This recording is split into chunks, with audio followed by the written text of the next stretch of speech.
be aware that I've recently been writer-in-residence at the Science Museum, London.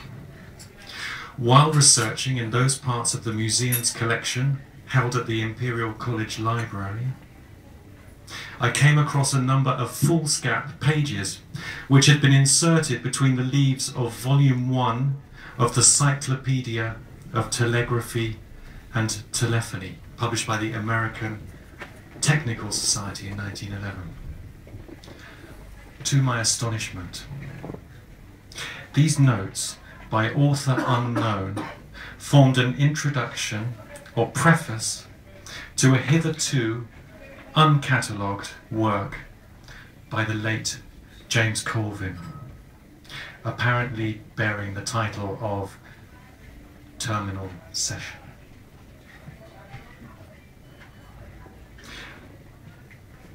And here we go. This is an extract from those same notes. The South Kensington that Colvin describes may seem unrecognisable at first, but who amongst us has ever really looked up to wonder what manner of world might exist up there on the heights of Albertopolis? That the rooftops of the Science Museum, the Royal Geographical Society, and even the Victoria and Albert Museum might well be crowded with observatories and meteorological laboratories is hardly far-fetched, and it doesn't require too great an imaginative leap to picture those same rooftops as also being cluttered with tar paper shacks, bothies, greenhouses, and ramshackle sheds of all manner and description, an aerial shantytown, providing a home of sorts to those gangs of telegraphic engineers who lived and schemed and sinned and laughed aloft. Here were those motley regiments of men, the shivering jennies, the rufflers, the whipjacks, the jarkmen and the swaddlers, and what lives they led in and around and beneath skies dissected by a dense mesh of telegraph cable. In chapter 1, Colvin plunges us pell-mell into this realm of wire. I could scarcely catch my breath, he writes, for fear of losing my footing as we crossed from one building to another by means of gangways, rope bridges and bosun's chairs.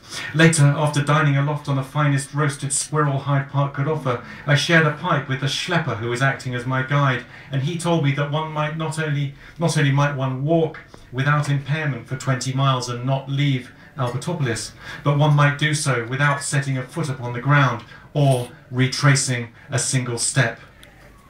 I saw that in all directions, amidst the chimney stacks, ventilators, water tanks and other appurtenances, radiated innumerable cables of various sizes, the heaviest of them suspended from galvanized steel wires by means of rawhide slings, and all was supported on huge derricks, roof poles and standards.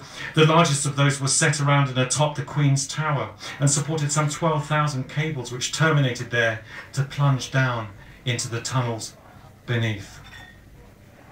In Terminal Session, Colvin reveals that telegraphy was far more than just a civil enterprise, how in a world darkened by war, South Kensington had need to become the telegraphic hub of the world.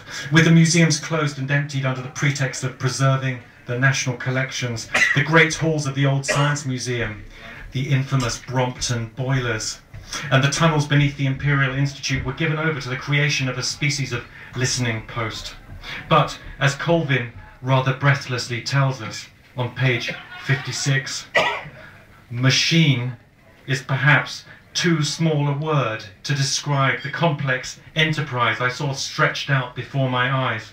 It was a vast network of generators, telegraphic exchanges and switchboards, difference engines, teleprinters, ticker-tape machines and phonographs, with every steam engine and turbine in the building all being connected and daisy-chained together by means of a series of camshafts and belt that disappeared off in every direction through ceiling and floor, and all going full tilt to provide enough power to run it. This was more listening factory, perhaps, than listening post, and I soon discovered that it boasted the extraordinary capacity to eavesdrop electronically upon all the telegraphic communications being carried by the network, which might be reckoned in the hundreds. This was 1916, or even thousands at least of separate signals at any given time. The pace of this operation was extraordinary, and where it made some men, it broke others. I heard that one or two started to listen to the machines themselves, fancying they might be able to decipher cable signals by instinct. Syntactic and semantic rules defined at fantastic speeds. Looking now at the handsome grey stone facade of the new Science Museum buildings that were built at war's conclusion and opened in 1919, and the well-equipped and internationally celebrated laboratories and classrooms of what is now Imperial College, it's almost impossible to reconcile the grandeur and permanence of these great institutions with the story related in Terminal Session.